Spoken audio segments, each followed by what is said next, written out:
Welcome to the 6th episode of the Women in Cx podcast, a series dedicated to real talk conversations between women in customer experience. Listen in as we share our career stories, relive the moments that shaped us, and voice our opinions as loudly as we like on all manner of CX subjects. I'll be your host, Clare Muscutt, and in today's episode, I'll be talking to an inspiring woman who calls herself a CX educator about the power of emotional intelligence. Let me introduce you to today's inspiring guest. Her career began in marketing, holding a number of senior roles before branching out into customer experience. She went on to become a consultant and keynote speaker, but discovered her true vocation lay in emotional intelligence and education when she became the first Goldman emotional intelligence coach in the UK and began lecturing at Pearson College. Please welcome to the show, CX sister Sandra Thompson. Hey Sandra. Hi. How are you today? I'm really good. How are you? I'm awesome. Welcome to the Women in CX podcast. Excited is an understatement of what I'm feeling right now. I've seen this stuff brewing on LinkedIn, hearing some of the people that you've spoken to already. Wow. Oh, that's so good to hear. And a very big welcome to the listeners as well. So should we jump straight on in there then? Yeah, let's do it.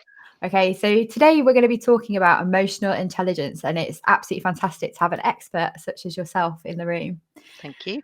But for anyone listening at home that isn't so familiar with the term, could you just start by sharing a little bit about what emotional intelligence is? So it's an actual skill. That's the first thing to say. And it's a skill that you can learn at any age at all. Some of the people actually ask me, perhaps I'm too old, maybe I'm too young. That's not true. You can learn it at any age. And actually what it means is to have an awareness of emotion within yourself, and then to be able to understand emotions in others. And that's really to build relationships, not only with people at work, but also at home. So this skill is for your whole life. So it's pretty important stuff. Now, how does one get in touch with one's own emotional intelligence? So you'd start off with self-awareness. There are kind of 4 areas for you to cover should you want to develop this skill. And the first thing is self-awareness, which actually sounds really easy and it sounds like common sense. I mean, yeah, of course I know myself, but do you? So this is around when emotions come up in you, what are they? Are you actually giving yourself permission to feel what's really going on? Because I think all of us to some extent are rushing around, rushing from this, rushing from that, and we're not really giving ourselves permission to understand how we feel about something. And so that's where you'd start by noticing what's going on. So if something were to happen, you read an email, you had a telephone call, you had a Zoom call, and for something happened that either made you feel great or something made you feel not so great, and it's tuning into that. And when you've got an awareness, where do you go from there? So when you've got an awareness, and this is the big thing, which sounds again pretty straightforward, and I speak to my coachees about this, when you have that sensation and you know what it is, then you make the decision to react or to respond. That's an interesting difference, isn't it, between reacting and responding? I Yeah. know it's been years of practice for me to be able to have that pause point between reacting and responding. So I'm intrigued, like what's first sparked your interest in this field? Like, what was it that happened in your life that made this a priority for you?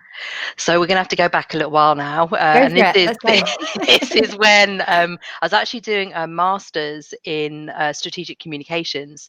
And as part of that, you needed to do a dissertation.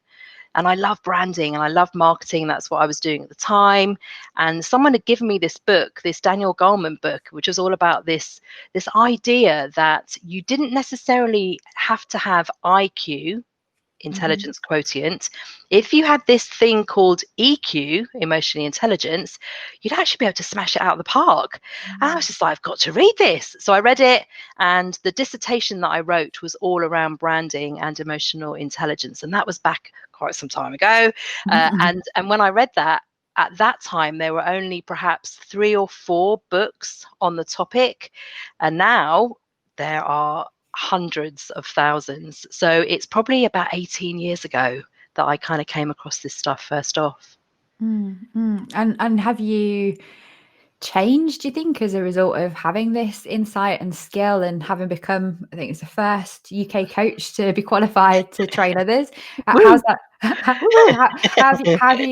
How's your personal experience of life and business and relationships changed?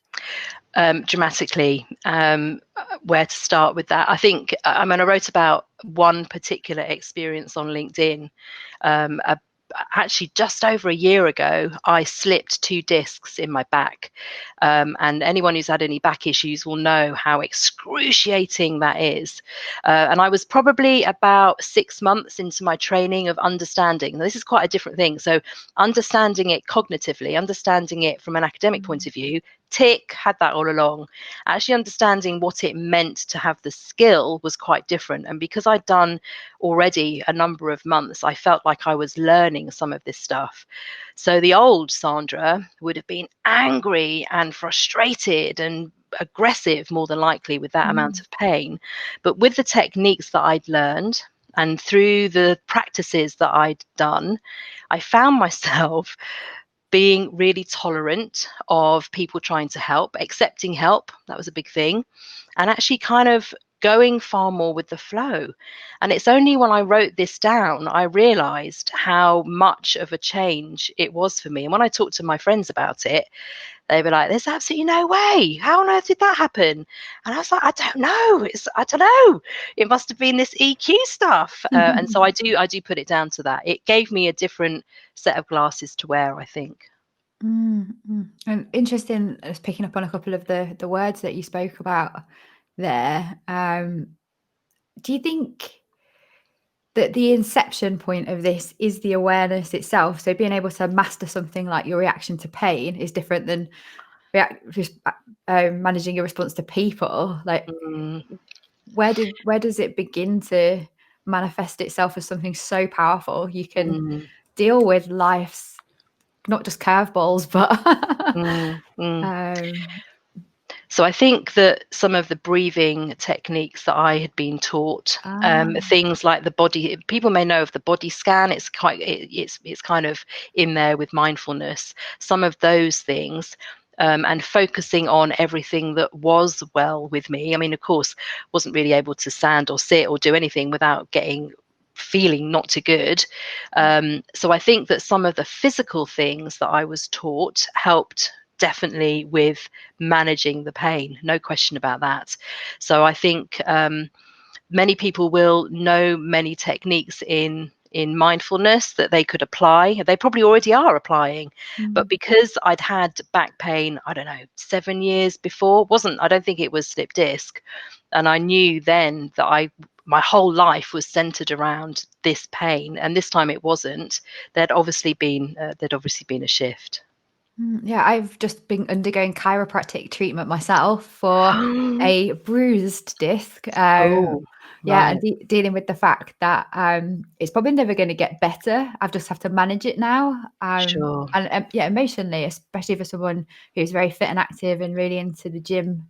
Bearing in mind I caused this myself, it was really difficult to kind of deal with the experience of not just the pain, but like how different my life was going to be, because I couldn't do a lot of the things that I normally did to like deal with stress. And of course, in our lockdown, that was even worse. But I remember my chiropractor saying, like, these kinds of injuries are the result of a very long time of holding stress in your body. And just how fascinated I was by understanding the connection between mind and body and stress and injuries and that kind of thing. So it's reassuring to hear you're saying a very similar thing, and how that connectedness between mind and body and emotion and physical health is something that we can all focus on, I suppose, getting fitter at. Yeah, and it's true. And that's the thing, isn't it? Because the science now, because we have MRI, because we're able to do brain scans, neuroscientists are proving that the waves in your brain are altered if you're able to practice some of these simple techniques. So yeah, it's exciting times. And I hope that your back's better. Well, yeah, well, it's kind of, I'm now in like prehab, which is to get back into the gym, but very, very slowly. And it won't be the same kind of experience as, lifting really heavy weights and doing Olympic weightlifting. It'll be very slowly, but I'm okay with taking my time this time because remaining injury free has now become a much higher priority than just looking good in a bikini on the beach. Having not got any beaches to go to anyway. So, moving on to kind of this connection then between emotional intelligence and customer experience. I'm fascinated to understand more about your role as a CX educator and how you're bringing this connection to life. Could you give me a bit of an overview of your philosophy about emotional intelligence and CX? Yeah, so I've always thought that the ability of people to be themselves, for people to make emotional connection, was really what customer experience was all about. I've had a couple of customer experience roles before I became a consultant in this field, and increasingly when I do the consultancy stuff, the magic formula is just creating that emotional connection. It's going much deeper than just having a transaction. So the philosophy that I have is basically ensure that you are able behind the scenes to be emotionally intelligent with your colleagues, because if you're asking people to make changes to parts of their business in order for them to be more customer centered or whatever you want to call it, they have to trust that you are who you say you are, that you have the best intentions in mind, that this isn't an empire building thing, and all of those things that people perceive when they think that change is happening and they feel fearful. It's a threat, right? It's a threat to their survival. So if you're able to use techniques in emotion intelligence, empathy, positive outlook, adaptability, and all of those great things, then people are more likely to go with you when you want to create the change. So that's one thing, which is the relationships within the organization. And the other thing that I think all of us can call on really are times when we have made a connection with a member of staff somewhere, when they've really listened to what you've said, and then they offer a solution which is perfect for that particular situation, which shows thoughtfulness, which again shows empathy, which shows that they have gone past what you would expect and created a memorable moment. So I think that there's a bigger place for emotional intelligence in customer experience. I think if more people had the skill, we would have fewer failed customer experience programs. If more people had the skill, there'd be fewer complaints. And you never know, if we had more of that connection, we'd probably see more revenues, more loyalty, and all of those wonderful things that programs are meant to bring. That's made me think of two really geeky questions. If you don't mind geeking out with me for a few moments. Let's do it. So my last guest, the guest on the episode, Clare Muscutt, was talking about NLP, so Neuro-Linguistic Programming. Do you think about those kinds of things in the CX education that you're bringing, and how that links with emotional intelligence and empathy and building relationships? Yeah, I didn't actually ask her, and on reflection, I really wish I had. So you can help to fill in the gaps for the listeners.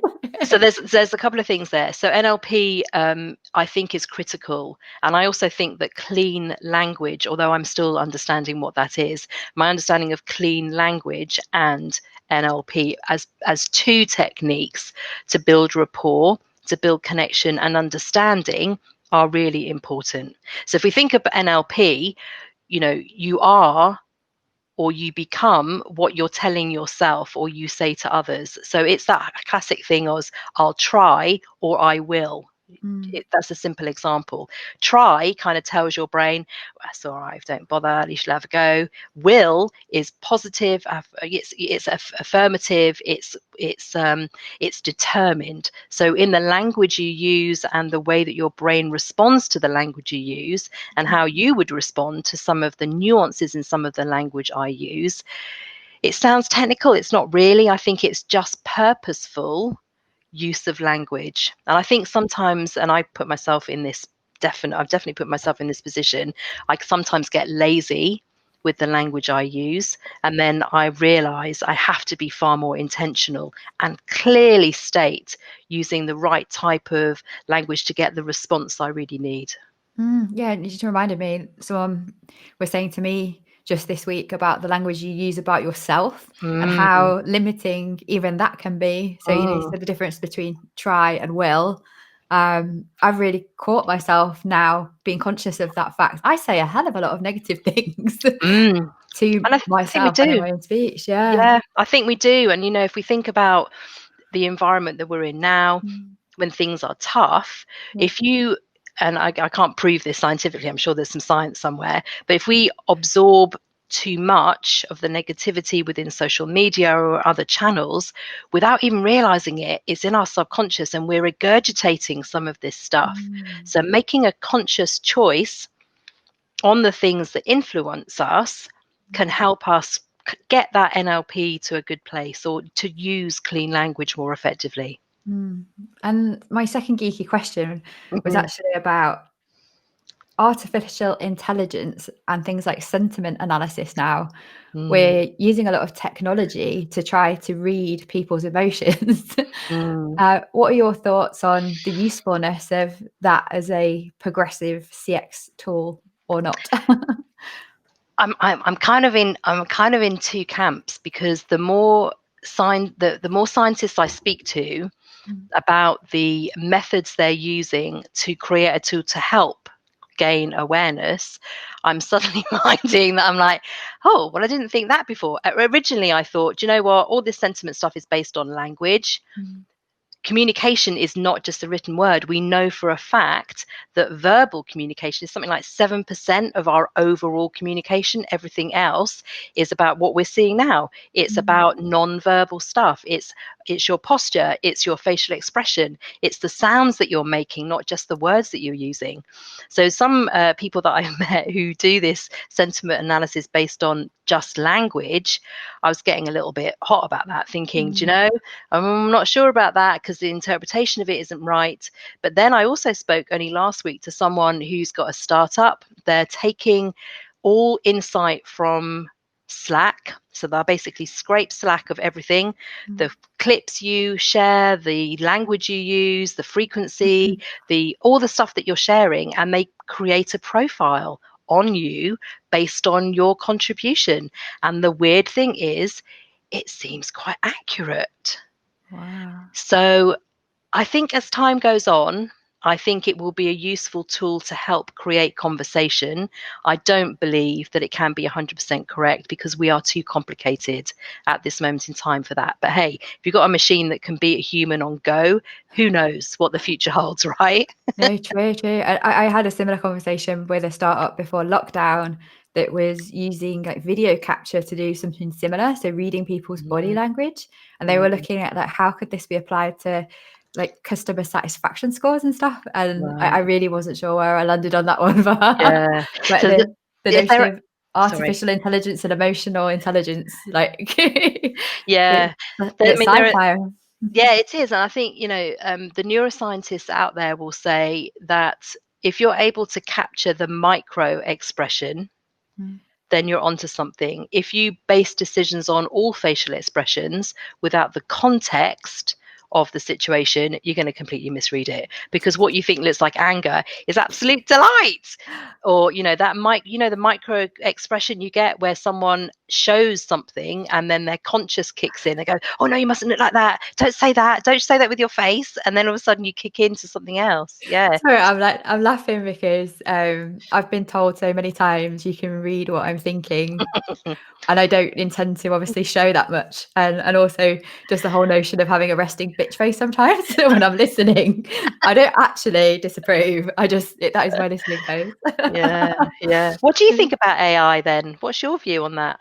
Well, so the previous episode with Mm. Inez Martinez, we did talk a lot about robotics and artificial intelligence in the future, and our thoughts around the ethics of robotics and artificial intelligence. I think where I landed on it was because of voice interaction in the home now, which is in effect artificial intelligence helping me to complete tasks and do things. I guess I've got more comfortable with it being in my home. However, when I imagine the sci-fi version of artificial intelligence, it still freaks me out. But I think that's just because of the media and how it's demonized. So I'm excited to see what comes, but I'm wary that customer experience especially is all about people and the humanity. And I'm worried that without some serious injection of action into the customer experience sphere, doing stuff that makes a difference, technology, artificial intelligence, some of these solutions that can sort it all out for you from a data perspective, I'm worried will overtake the true conscious practice of human-centered design. So yeah, I guess excited, a bit scared, and curious. Yeah. Would sum up my view on artificial intelligence. Absolutely. So just moving into the next question, I'm fascinated with your passion for education. I've never met anyone that's called themselves a CX educator before. I, along with my concerns for the future of CX, feel that we are definitely lacking in actual education, and where nowadays you can get a qualification by passing a multiple choice test in CX. I just wondered what your thoughts are on how we're going to develop academic practice in a field where there is very little. Do you have a view on that? No, it's a great question. And it's interesting because I teach undergrad and postgrad. So I teach first years and second years about customer experience. And it's fascinating because their view on the world is quite different at this moment in time to the students that I teach postgrad. They're all digital, it's all online, and the human side of it is kind of taken for granted. So actually to have the opportunity to talk to these young people around, here are some human elements of customer experience. Here is the human interaction. Here is the nuance in the service. Here's that thoughtful expression that creates the emotion, that creates the memory.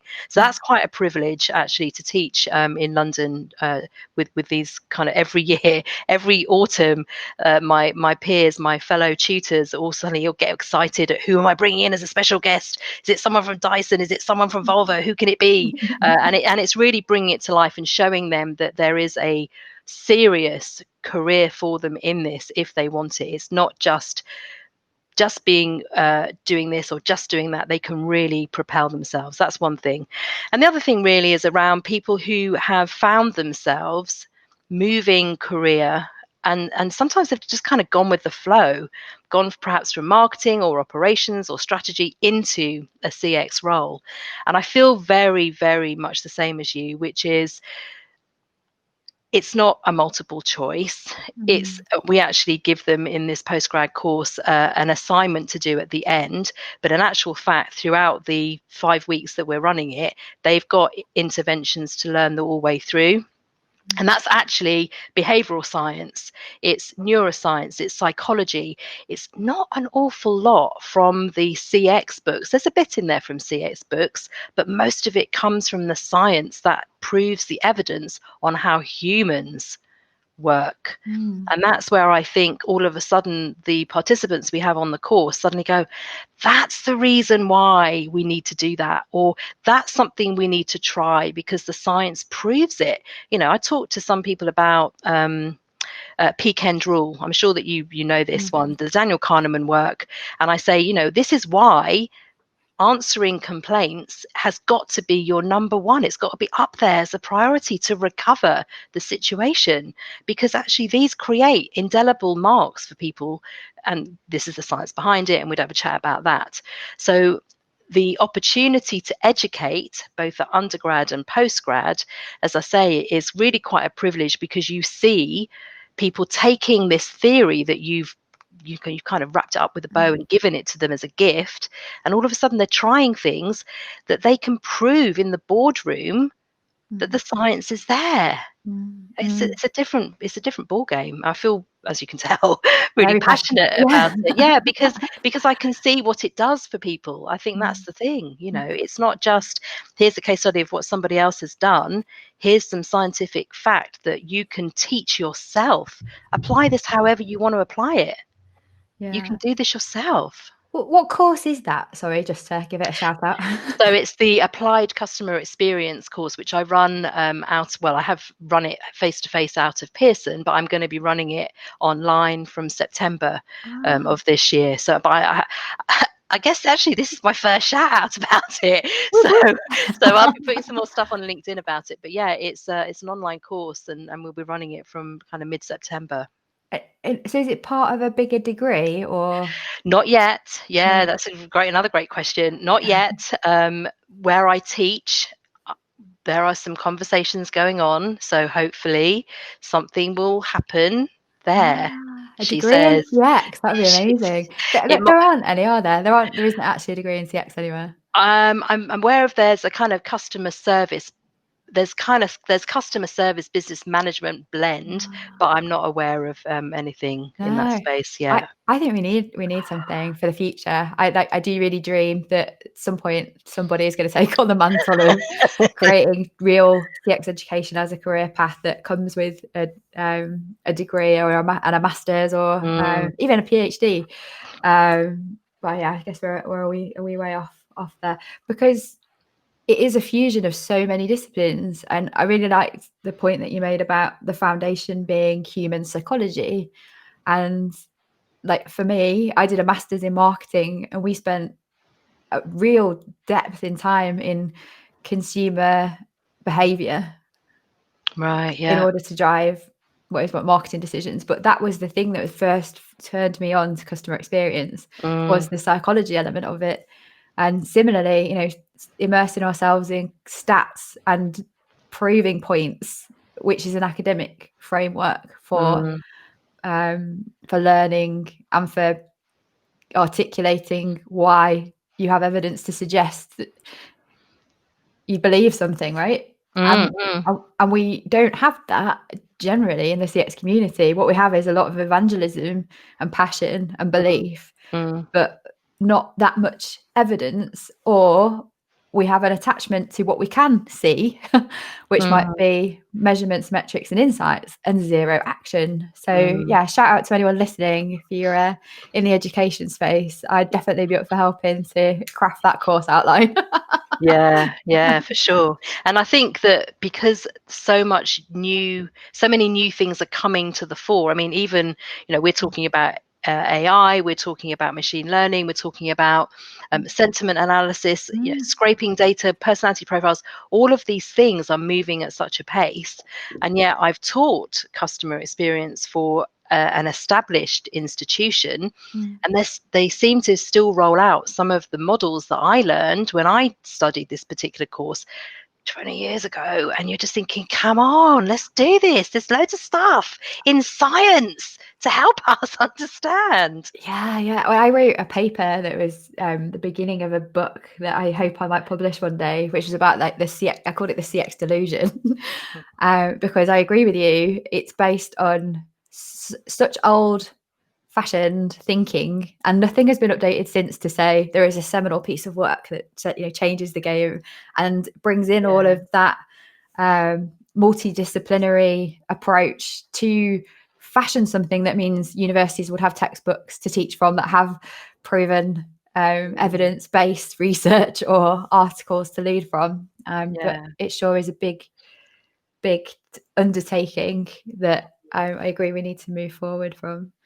So just to round this off then, it's been amazing talking to you. Like I get this feeling of, for those that are watching can see like a goose pimple rush on my arm to hear your passion and your enthusiasm and your determination to make a difference, not only to customer experience, but all of the people who are learning now on your courses. I'm super excited to hear about this online course. And of course, if you ever need a guest speaker at any of your well, you took the words right out of my mouth, actually. Claire. And that's the great thing about being able to take it online, is because I'm going to be putting far more about emotional intelligence into it, because I don't need to drag people from across the world into a room. I can just get them online. We're just going to have some Zoom calls with some amazing people in this space. So yeah, it'd be great. So it's a bit awkward if you invite yourself before you get asked. Well, I was going to say to you as well, big shout out there for the educators. Talk to me. Let's do this stuff together. Let's do it. Women 100%. Together. Yeah, women in CX and education. Yeah, totally. And I love this notion of CX educator. So I guess my last question for you is just, what advice do you have for women out there who want to get in greater touch with their emotional intelligence?